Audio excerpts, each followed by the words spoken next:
Question इस बार यहीं से बनेगा, ये मेरी गारंटी है, ठीक है। मतलब कि 90% इतनी गारंटी है कि क्वेश्चन इस बार यहीं से छपेगा और बाहर से क्वेश्चन नहीं आएगा, क्योंकि सारे के सारे पार्ट कवर हो जाएंगे इस वीडियो में, ठीक है ना। तो शुरू करते हैं। देखो पहला अध्याय 1 रासायनिक अभिक्रिया एवं समीकरण। पहला क्वेश्चन किस पार्ट से, पहले ही पार्ट से, रासायनिक अभिक्रिया एवं समीकरण, ठीक है। यहाँ से जो इससे पहले वाला क्वेश्चन था, यहाँ से 2 क्वेश्चन था, संयोजन तथा वियोजन अभिक्रिया, संयोजन तथा वियोजन अभिक्रिया 2 नंबर यहाँ से देगा, और फिर ऊष्माशोषी तथा ऊष्माक्षेपी 2 नंबर ये, ठीक है, 2 नंबर का देगा। इससे पहले वाला क्वेश्चन मैंने देखा था तो 2 नंबर का वो था, और ये था रासायनिक समीकरण संतुलित करने की विधि, ये 4 नंबर का था, ठीक है ना, 4 नंबर का था, और 2 नंबर टिक मारने के लिए दे दिया था बहुविकल्पी। पहले ही पार्ट से ना 2024 में 10 नंबर के क्वेश्चन आए थे, 2024 में पहले ही पार्ट से 10 क्वेश्चन पूछे गए थे, मतलब 10 नंबर के क्वेश्चन पहले ही पार्ट से। तो यहाँ से इस बार क्या 8 नंबर नहीं देगा, देगा, ठीक है ना। ये हो गया। अब आते हैं हम लोग पार्ट 2 पर, ठीक है। आ जाए अध्याय 2, मिटा दे इसको,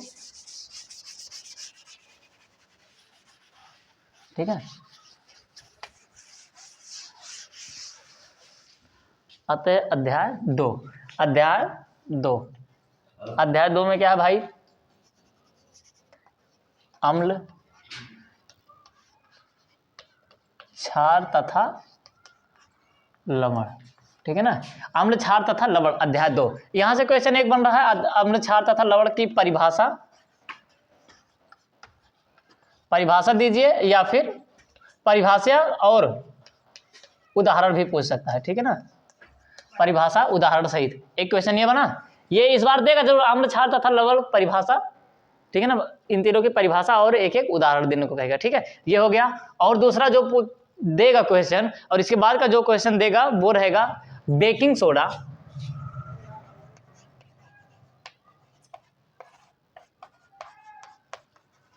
बेकिंग सोडा बनाने की विधि, ठीक है दोस्तों। ये क्वेश्चन देगा बेकिंग सोडा बनाने की विधि। और जो दूसरा क्वेश्चन देगा धावन सोडा,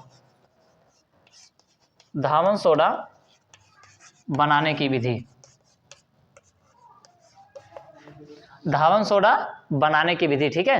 धावन सोडा मतलब धोने वाला, सही है। वॉशिंग सोडा, इसको नाम चेंज करके वॉशिंग सोडा भी दे ही सकता है, ठीक है। इसको अच्छे से आप पढ़ लेंगे तो क्वेश्चन यहाँ से बन जाएगा एग्जाम में, ठीक है। और क्या देगा, और बस इतना ही बनेगा, ठीक है। ये वाला मिटा के अगला वाला आते हैं अध्याय 4 पे, ठीक है। एक एक करके हम लोग अच्छे से देखते हैं, ठीक है।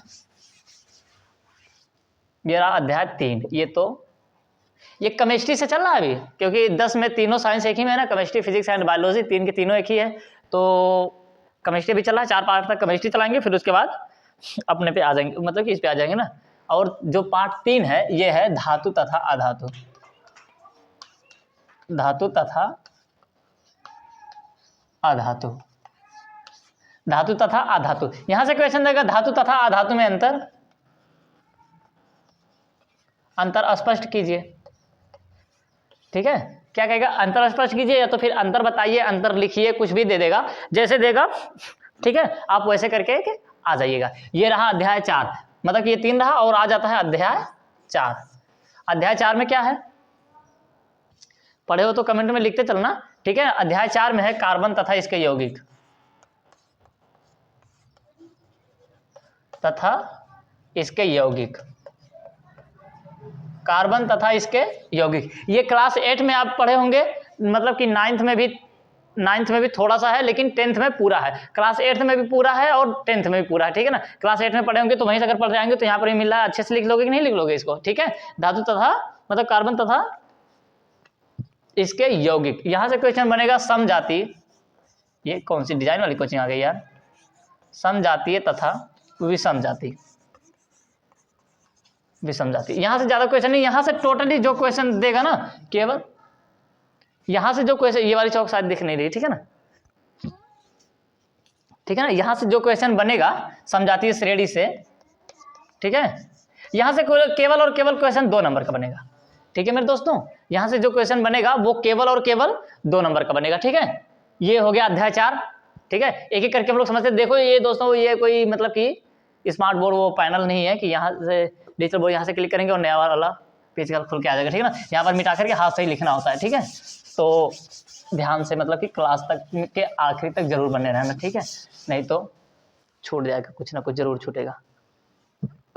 और इसी जो अध्याय 4 में एक क्वेश्चन आपको और भी दे सकता है, आईयूपीएसी नाम, आईयूपीएसी नामकरण, ठीक है ना, आईयूपीएसी नामकरण करने के लिए दे देगा, ठीक है। लेकिन इस समय का जो प्री बोर्ड अभी हुआ है, कुछ कुछ स्कूलों में हो गया और कुछ कुछ स्कूलों में अभी नहीं हुआ है, तो वहां पर भी ये जो क्वेश्चन बना रहा हूं ना, ये सारे क्वेश्चन भी आए हुए थे, आईयूपीएसी नामकरण भी आया हुआ था, ठीक है।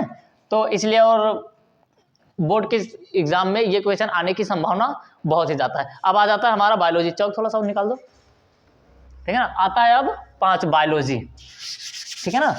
बायोलॉजी, बायोलॉजी अब यहीं से शुरू हो जाती है। बायोलॉजी का पहला जो चैप्टर है उसमें वो है जैव प्रक्रम, ठीक है, वो है जैव प्रक्रम। और जो जैव प्रक्रम में क्वेश्चन बनेगा, चौके छोटी छोटी बहुत ज्यादा है ना, ठीक है ना। जैव प्रक्रम में जो क्वेश्चन बनेगा, ये पहला वाला क्वेश्चन रहेगा पाचन तंत्र,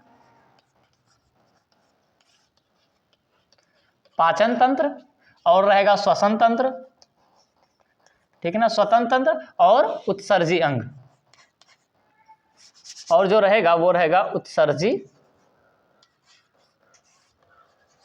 अंग, ठीक है ना। ये 5वें से हो गया, यही 3 क्वेश्चन आएगा, श्वसन तंत्र और आएगा पाचन तंत्र और या तो फिर उत्सर्जी अंग, ठीक है। ये 3 क्वेश्चन यहां से बनेंगे, कहां से, जैव प्रक्रम से, 5 मतलब कि पाठ 5 से ये 3 क्वेश्चन बनेंगे। इन तीनों को आप थोड़ा थोड़ा देख लीजिएगा। देखो देखने के लिए कुछ लोग, देखो ऐसा होता है ना, कुछ लोग रट्टंतु होते हैं जो बहुत ज्यादा रट्टा मार के पूरा लिख लेते हैं। अब दोस्त तुम लोग बच्चे वो लोग जो रट्टा मारते हैं लेकिन उनको याद नहीं होता, तो यहाँ पर क्या करना है, समझना है, ठीक है, पढ़ पढ़ के उसको समझना है, माइंड में फिट करना है। याद नहीं है तो समझ के लिख देना, समझी हुई बात लिख देना। अगर जिसको रट्टा मार, मतलब कि देखो कुछ जो समझते भी हैं और याद भी कर लेते हैं, अगर उनको याद है तो पूरा लिख देते हैं, अगर थोड़ी थोड़ी भूल भी गए हैं ना तो उनको कहानी याद रहती है, उस पर लिख लेते हैं। और कुछ लोग होते हैं जो रट्टा मार के जाते हैं। देखो होता है ऐसा ना कि एग्जाम से, मतलब कि जिन्हें उससे पहले पढ़ने लिखने से कोई लेने देने नहीं होता है, वो लोग एग्जाम से पहले 4-5 क्वेश्चन निकले, फिर अगले दिन जाकर के वही उगल दिए, ठीक है। फिर 1 हफ्ता जाते जाते बैलेंस बराबर हो जाता है, ना पहले आता था ना अब भी आ रहा है, ठीक है ना। तो हर जगह ऐसे होते हैं, तो रटने से ज्यादा उसको समझने पे ध्यान देना, ठीक है ना। तो 3 क्वेश्चन यहाँ से बनेंगे, इसको मिटाते हैं, फिर इसके बाद अगला वाला क्वेश्चन देखते हैं। अब आ जाता है अध्याय 6, ठीक है, अध्याय 6। अध्याय 6 क्या है भाई, तो ये वाला है जीव जनन कैसे करते हैं, जीव जनन कैसे करते हैं, ठीक है, जीव जनन कैसे करते हैं। यहां से अब क्वेश्चन बनेगा, यहां से क्वेश्चन बनेगा, पहला जो बनेगा वो है लैंगिक तथा अलैंगिक जनन। ये तो प्रश्न, ये तो पाठ का नाम है। यहां से जो क्वेश्चन बनेगा लैंगिक और दूसरा अलैंगिक, ठीक है, इसको आप अच्छे से पढ़िएगा, लैंगिक तथा अलैंगिक, ठीक है ना। और दूसरा वाला क्वेश्चन जो बनेगा परागकण, परागकण तथा स्वपरागकण, परागकण और स्वपरागकण, ठीक है ना। राइटिंग में थोड़ा इधर उधर से मिस्टेक हो जाएगा तो आप थोड़ा उसको एडजस्ट कर लीजिएगा, ठीक है ना, क्योंकि ये आप बोर्ड के एग्जाम में नहीं, ये बोर्ड पर लिखा रहा है, ठीक है ना। स्वपरागकण, और फिर आ जाएगा पुष्प की संरचना, और फिर इसके बाद आएगा वो आएगा पुष्प की संरचना, ठीक है ना। और जो इसके लास्ट वाला जो क्वेश्चन बनेगा 5वां, मान लो इसको, इसमें ये रहेगा नर तथा माधव, नर तथा मादा जनन तंत्र, ठीक है ना। ये वाला क्वेश्चन अच्छे से पढ़ लेना। देखो मेरे स्कूल में, मतलब कि जहां मैं पढ़ाता हूँ वहां ऐसा हुआ था ना, मैंने ये वाला चैप्टर नहीं पढ़ाया था, ठीक है। क्यों नहीं पढ़ाया था दोस्तों, मतलब कि जहां मैं पढ़ता ना वहां ऑलरेडी टोटल लड़कियां ही हैं, मतलब कि जेंट्स नहीं, मतलब कि 2-3 लड़के पढ़ते हैं लेकिन लड़के क्लास नहीं करते ना, टोटल लड़कियां ही हैं। और मतलब कि आप अगर समझ रहे होंगे तो ठीक है ना, मतलब कि बायोलॉजी थोड़ा कुछ कुछ ऐसे वर्ड होते हैं जो नहीं पढ़ा सकते, तो मैं वैसे बाहर से थोड़ा थोड़ा पढ़ा कर चल गया था और बोल दिया था कि इसको घर पे पढ़ लेना, ठीक है। लेकिन आप ये वाला जरूर अच्छे से पढ़ लीजिए, क्योंकि आप जब पढ़ेंगे तो वहाँ पर कोई नहीं होगा, ठीक है। आप वहाँ पर अच्छे से थोड़ा पढ़ लीजिएगा। अब आता है 6वां वाला पार्ट, ठीक है। क्वेश्चन यहीं से बनेंगे, ऐसा नहीं कि क्वेश्चन यहाँ से आएगा कि नहीं आएगा। अगर ऐसा करोगे तो बहुत ज़्यादा पछताओगे मेरे दोस्त, ठीक है ना। अब आता है क्वेश्चन 7।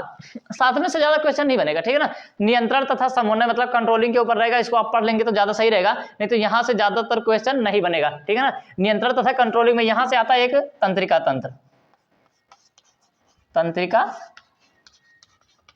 तंत्र, ठीक है ना, तंत्रिका तंत्र। और फिर आ जाएगा मस्तिष्क पे, तंत्रिका तंत्र रहेगा। और दूसरा वाला क्या हेडिंग है, किधर गया, ठीक है ना, तंत्रिका तंत्र। और दूसरा वाला रहेगा मानव मस्तिष्क,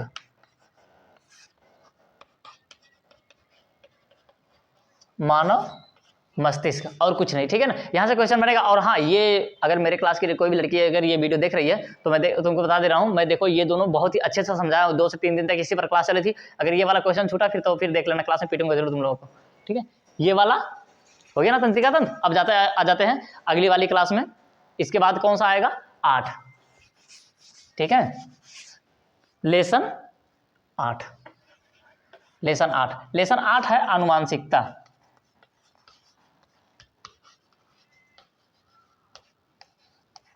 आनुवांशिकता, आनुवांशिकता का जो नियम दिया था उन्होंने मेंडल जी ने दिया था, मेंटल नहीं मेंडल जी ने। इनका पूरा नाम है ग्रेगस जॉन मेंडल, ठीक है ना। आनुवांशिकता को बहुत ही ज्यादा अच्छे से पढ़ना। यहां से जो क्वेश्चन बनेगा वो होगा डीएनए तथा आरएनए, ठीक है ना। डीएनए आरएनए में क्या बताएगा, डिफरेंट मतलब अंतर। अंग्रेजी में व्हाट इज डिफरेंट मतलब कि आरएनए और डीएनए, अंग्रेजी में नहीं पूछेगा, ठीक है ना, हिंदी में ही दे देगा। डीएनए तथा आरएनए में अंतर स्पष्ट कीजिए, एक क्वेश्चन ये बना। और आनुवंशिकता का मतलब कि सिद्धांत किसने दिया था, इनके बारे में थोड़ा सा बताएं, इसको अच्छे से पढ़ लेना, ठीक है ना। क्वेश्चन आएगा जरूर, देख लो दोस्तों, कम से कम 6-7 नंबर का यहाँ से भी आएगा, ऐसा नहीं है कि नहीं आएगा, ठीक है। क्वेश्चन यहाँ से जरूर पूछेगा। अब आ जाता है 8-9। अब ये तो हो गया ना 4 क्वेश्चन से, ठीक है। अब आता है लेसन 9। लेसन 9 में है प्रकाश। प्रकाश, सिर्फ प्रकाश ही समझ लो, पूरा नाम इसका है प्रकाश का परावर्तन तथा अपवर्तन के नियम, ठीक है ना। यहां से जो पहली हेडिंग बनेगी प्रकाश का परावर्तन, प्रकाश का परावर्तन, परावर्तन, या तो फिर एक जो दूसरी हेडिंग बन जाएगी प्रकाश का अपवर्तन, ठीक है ना। प्रकाश का अपवर्तन, ये लिखने में देखो वाह यहां जगह नहीं है, लो अच्छा, ठीक है ना। प्रकाश का परावर्तन तथा अपवर्तन, ठीक है ना। और यहां से जो क्वेश्चन बनेगा वो दर्पण पे बन जाएगा, दर्पण पे बनेगा, गोलीय दर्पण बनेगा, गोलीय दर्पण बनेगा, या तो फिर उत्तल दर्पण बन जाएगा, अवतल दर्पण बनेगा। लेकिन प्रकाश अच्छे से पूछना, 7 से 8 नंबर यहां से जरूर देगा, ठीक है। 7 से 8 नंबर प्रकाश से जरूर पूछेगा, इसको अच्छे से समझ के जाना, ठीक है। और वाला अगला वाला आ जाता है लेसन 9। ये तो 9 हो गया ना। अब आ जाता है 10 पाठ, पाठ 10। पाठ 10 में है मानव नेत्र तथा मानव नेत्र और रंग बिरंगा संसार, रंग बिरंगा संसार, ठीक है ना। रंग बिरंगा संसार, पहले तो यहां से हो सकता है मानव नेत्र पूछ ले, मानव नेत्र, मानव नेत्र इन द सेंस मतलब कि पहली उसकी हेडिंग मतलब ये पूछ रहे हैं मानव नेत्र की संरचना करने को भी दे ही सकता है, ठीक है। मानव नेत्र की संरचना करने को दे ही सकता है। और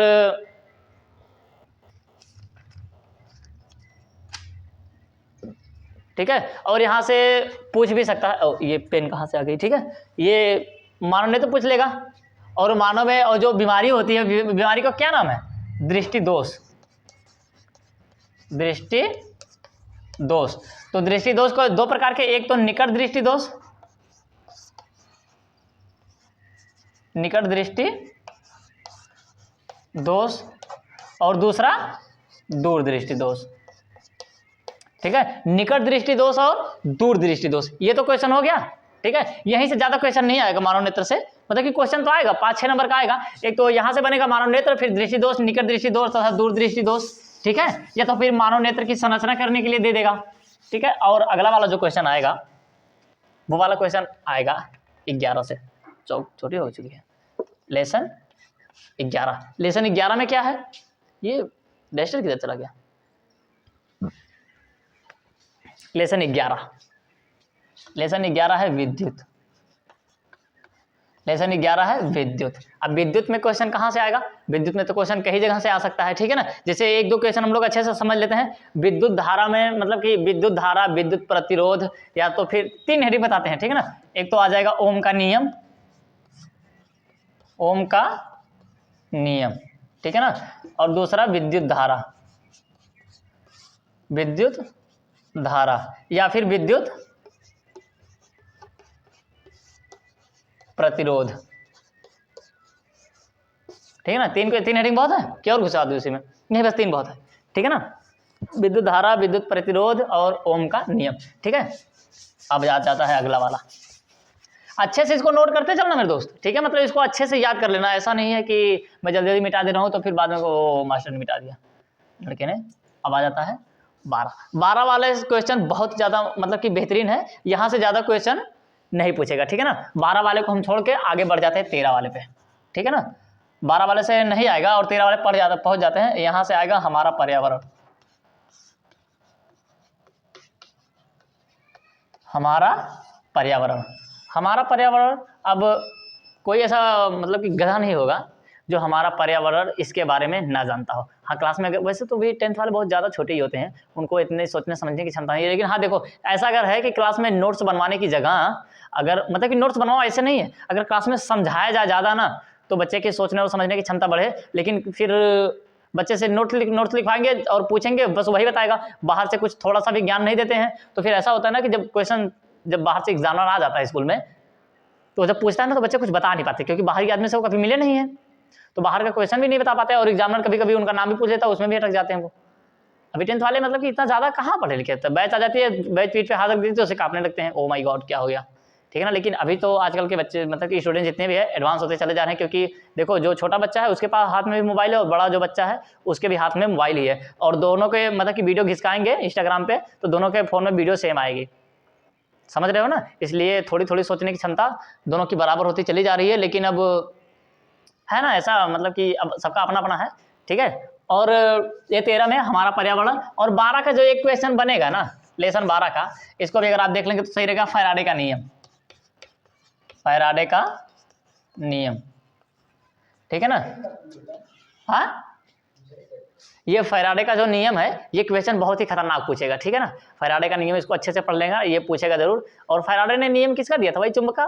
चुंबक से उनसे क्या बनाया था? बिजली। और इसका दोस्त था बिजली से चुंबक बनाया था, ठीक है। बात समझ में आ रही है ना। तो आज की क्लास को यहीं पर खत्म कर देते हैं। जितना क्वेश्चन उन्होंने बनाया है इसको अच्छे से पढ़ लेना। क्वेश्चन यहाँ से आएंगे, अगर इतना पढ़ के आते हो तो 90% जरूर आ जाएगा। किसमें? साइंस में। अगर इसको छोड़ दिया मतलब कि पता नहीं आएगा कि नहीं आएगा तो फिर चौपट हो जाएगा दोस्त, ठीक है ना। क्योंकि हमने पूरे पार्ट के मतलब कि जितने भी हेडिंग थी सबको कवर कर लिया और 90% क्वेश्चन यहीं से आएगा। 90% आएगा तो देखना 90% फिक्स है। बस लिखने की कला अच्छे से सीखो। जैसे मैंने पहली क्लास में भी बताया था कि अगर एग्जामिनर जो है वो अगर वो कॉपी खोल रहा है उसका माइंड फ्रेश हो जाना चाहिए, वाह लड़के ने कितना गजब लिखा है। और ऐसा अगर वो कर दिया ओफो कहाँ है तो पढ़ा था वो लड़का, ठीक है ना, ऐसा नहीं आना चाहिए। उसके दिमाग में ये आना चाहिए लड़के ने कॉपी बहुत अच्छी लिखी है, तो एक भी नंबर नहीं काटेगा, ठीक है ना। आज की क्लास यहीं पर खत्म करते हैं, मिलेंगे किसी नेक्स्ट क्लास में, तब तक के लिए best of luck, have a nice day.